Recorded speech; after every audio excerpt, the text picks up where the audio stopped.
So literally 5 minutes before I turn on my camera, the wheel on my computer chair snapped off. Gonna be a good day. Hello everyone, welcome back. We are continuing where we left off yesterday, talking about Siege, Optimus, and Megatron. This is going to be a bit more of an in-depth review than what I did yesterday, and it's mainly off the cuff. I did not write a script for this, so let's just dive right in. We're doing Optimus first, because I have some pretty big things to say about him that I don't want to lose in this brain of mine, as it is very prone to doing. Let's just get this out of the way right now.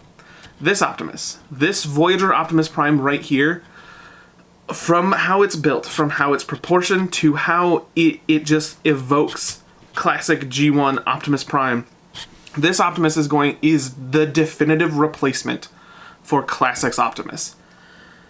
It's kind of a tall order to say that, but I will put all my faith behind that standpoint, that Hasbro is going to treat this Optimus in the same regard that they treated Classics Optimus. This is going to be the go-to Optimus mold for any gift set, any special release that is supposed to evoke G1 Optimus Prime. The only thing that needs to be replaced on this guy to undo his Cybertronian stylings is this whole flap right here, and it's already on a mushroom peg. This guy is in prime position to become the Optimus Prime in the Chug scale, even though Siege is definitively the first line since 2010 to not have generations tied to it for like the mainline Transformers, not tied to some extra source material, which I think is neat. That's pretty neat, but that's aside. Let's get down to the figure right away. First up, let's talk about this painted on battle damage. At first in promotional photos, I did not like this at all.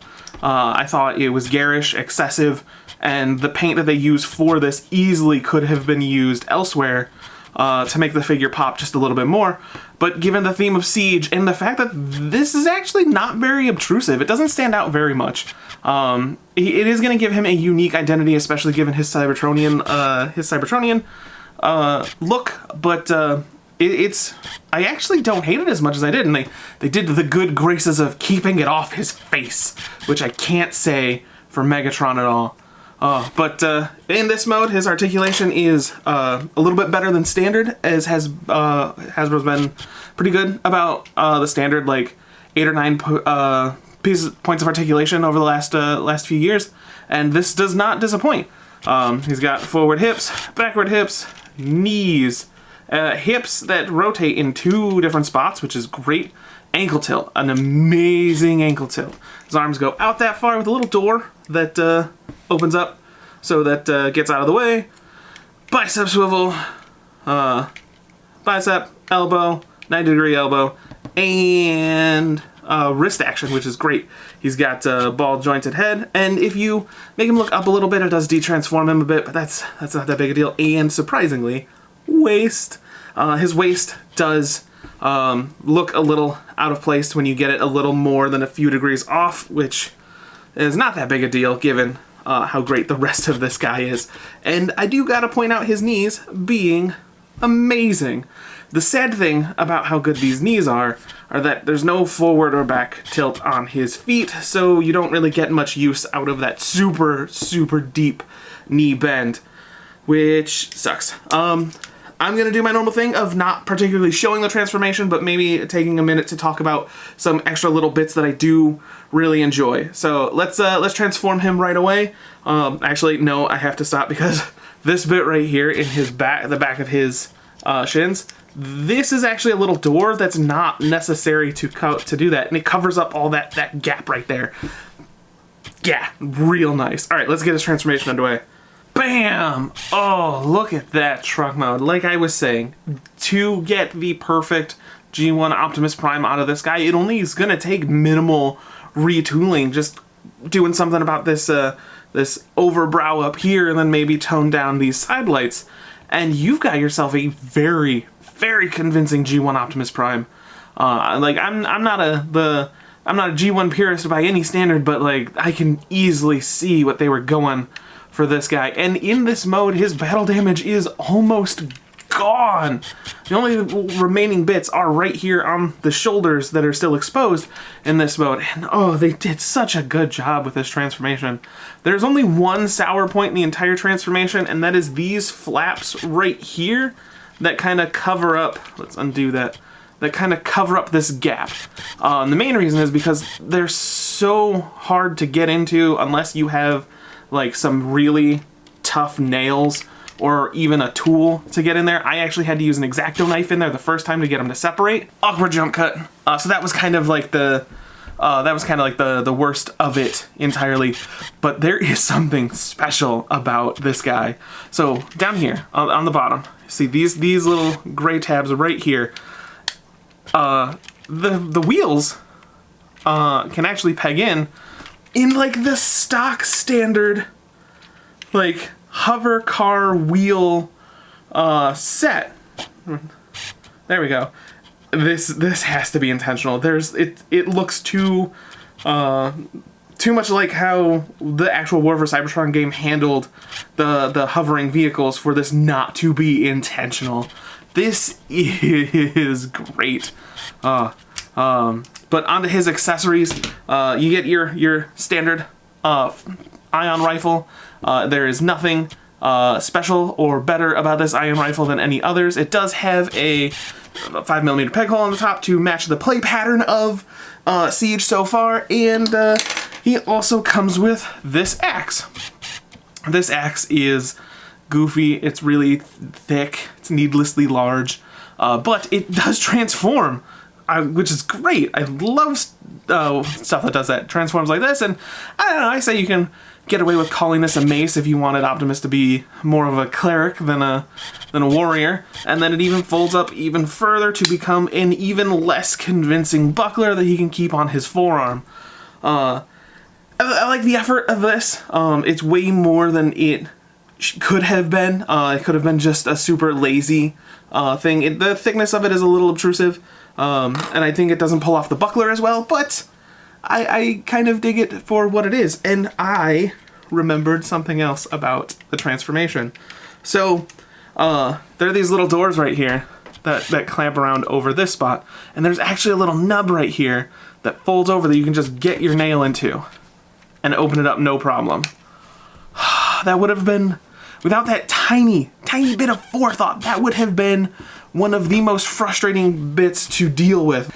I can't state enough how well of a job I think they did for Siege Optimus. In just a tiny little bit of extra tooling will make this the quintessential chug scale prime for like the next decade. Easily. Like, there's nothing in my mind to dissuade me from this. And I really hope that they continue to use this prime in that kind of I don't know, in that kind of like, to that kind of degree. It deserves it. The designers of this toy really deserve the credit that more credit than they're gonna get on this guy. I'd love to know the names of people who design toys. I really want credits on the back of the boxes of the Transformers I buy, because someone needs a thank you for this. And I am super happy to have it in my collection. But now that I'm done gushing about Optimus Prime, let's talk about Megatron. My feelings on Megatron are a little colder. I don't think he's a bad figure by any right. I do not. Like, there's nothing that would dissuade me from thinking that this isn't a stellar figure. Both of these guys are great, wonderful companion pieces to each other. But this Megatron, even though it puts in the work, it does not come up to Optimus's grandeur. But he does a whole lot to come close. Anyway, this is what he looks like. Let me pull out his sword so we can actually get a look at his posability. Let's get out his fusion cannon, and he looks a hell of a lot like Machinima's Megatron. The Power of the Primes on Combiner Wars, or the Titans Return. Yeah, the whole trilogy. The whole trilogy, Prime Wars trilogy.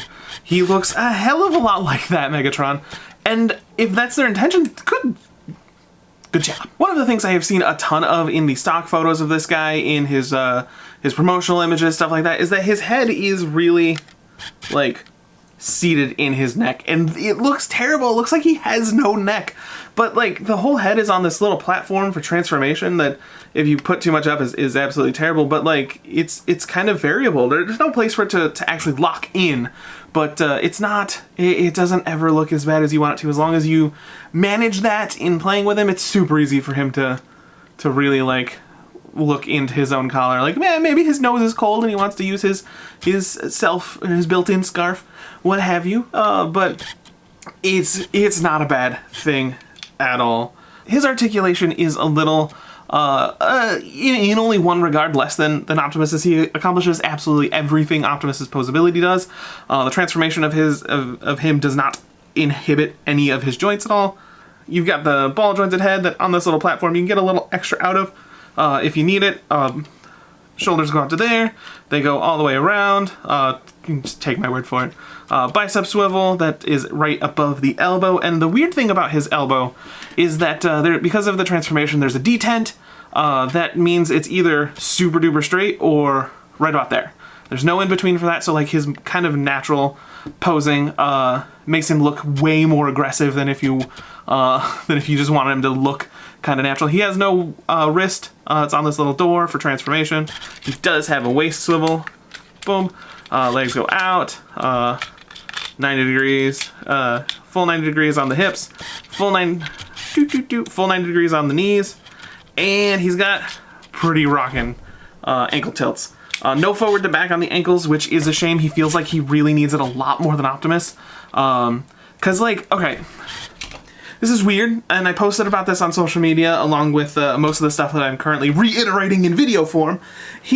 When you have his legs like stock, standard, straight without using the ankle tilts at all, he leans back like maybe a centimeter. Like, it's not much. It's really subtle, and I feel it more than I see it. Like, if I have him, I'm just like, something seems off. So I just fiddled around with him a little bit, and if you get him in an A stance, get the ankle tilts in there, you spread his legs apart a little bit, and it fixes itself. No problem. Like, absolutely no problem whatsoever. It's weird. I kind of don't get it. How the geometry of this whole thing works to accomplish that, but it's really not that big a deal because you have the ankle tilts. Everything accommodates him standing straight, but like, it's default to just put him in like stock straight leg poses and then to just plop him down and expect it to be good. But he leans back just a little bit, just a tiny bit. He's not super back heavy at all, so it's not going to affect his standing base, but it just, I feel it. I feel it, and it sticks with me. And it did until I fixed it. But another thing on these ankles, his ankle tilts are attached to this little door. I'm not entirely sure why this exists. It doesn't specifically hide anything or anything. It does kind of make sure that his ankles don't go in too much, and it does really close in that gap right there. That would be wide open in this gap that would be wide open in any other configuration, like without it. But it has a little tab on there that kind of like locks that little door in place. And when I first pulled this guy out of the box, like when I did this one, you can hear in my unboxing, it just like, it sounded like I snapped it. And I even mentioned that like, I think I snapped it, which isn't good. Because it's supposed to lock the ankles in place. And I don't want to hate this toy out of the box by breaking his ankles. But the tab is just like a hair too thick. So I grabbed a trusty X-Acto knife and I shaved it down just a teeny tiny little bit, and it happily locks into place. And then it also like will happily move out, like you can hear it. See, yeah. And then so if you get one and you have the exact same problem, it's not a hard fix at all. It's not much of a fix. But like one of the tabs was so big that I couldn't actually lock it back closed. So in tank mode, his ankle was just like slightly tilted, and it's one of those other like teeny tiny things that I really noticed. Anyway, I guess I can since I'm doing these kind of in reverse, like with how I did Optimus, I do want to talk about his battle damage. His battle damage doesn't make sense at all. Like with Optimus, it makes sense that there's this like shiny metallic silver underneath the red, but for him it's this like, I can't make sense of there being shiny metallic silver underneath dull gray. But like on his backpack where you have this dark gray, there's this silver right here, and that makes sense to me. It's like it's actually painted, but this it looks like something splashed on him. And they did the thing I really didn't want them to do, and they put it on his head. Anyway, let's get this guy into his tank mode, and we can talk about that. Oh, nope. I do have to talk about this sword. This thing is amazing. I love it so much. It's big, it's ridiculous, it's also a gun, and there's so little more you have to do to win me over.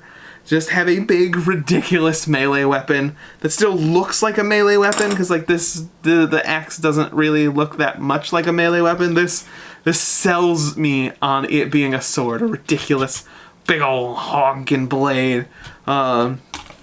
And it just, it super wins me over. And then his fusion cannon, I do have to point out, because like when you have it attached how it's supposed to be attached, it looks like the gun sight from him being a Walther P-38.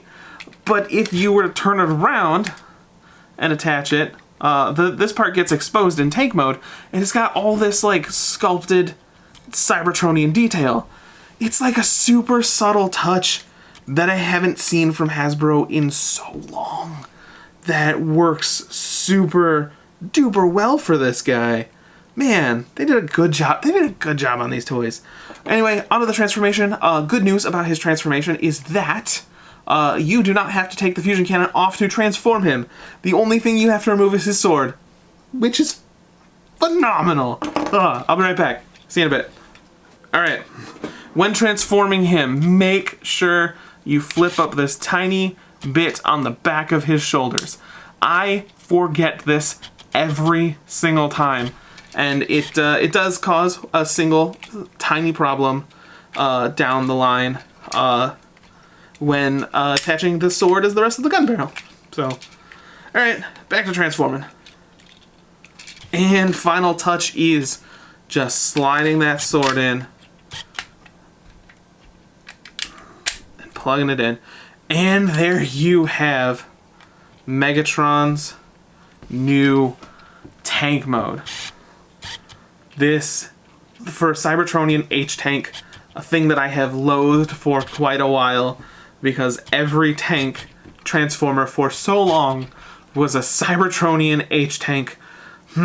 It's really, this one feels real good. This one feels pretty good. The turret definitely rotates in a very unobtrusive setup that does not ruin the entire toy. Combiner Wars. The turret does not raise or lower at all because of how the sword plugs in, and it is a very Cybertronian tank that has no treads. It's got some wheels, but it looks like it has these vents to keep it hovering slightly afloat. And that's pretty much it. The battle damage here looks way more appropriate because it's a tank, and I don't think tanks should look clean. That feels weird and wrong to me. But I can't get away with talking about this guy without talking about my absolutely favorite part, Peekaboo. Oh, I love his little peekaboo face. This is the best.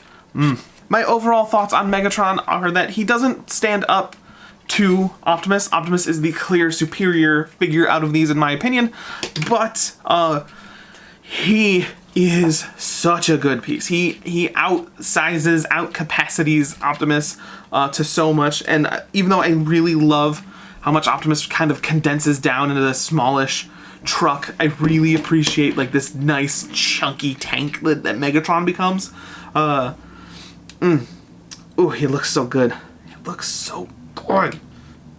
He really, I love the merging of this, like, this new Cybertronian aesthetic with the classic G1 designs, trying to balance those two, and they did such a good job of them. And looking ahead to Siege, it looks like they're going to just keep doing that, and none of it looks bad.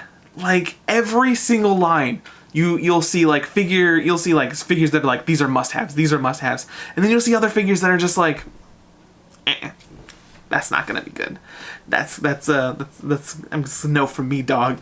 So to have this line where every single figure is pretty much a must-buy, Hasbro, my wallet, Hasbro.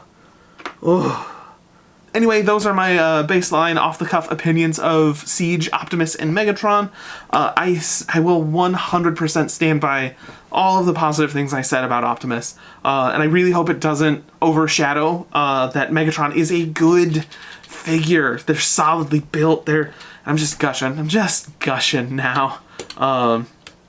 Anyway, let's have some conversation down below. Let's talk about some of the other figures that you're excited for in Siege. Me, I'm really looking forward to the weaponizers.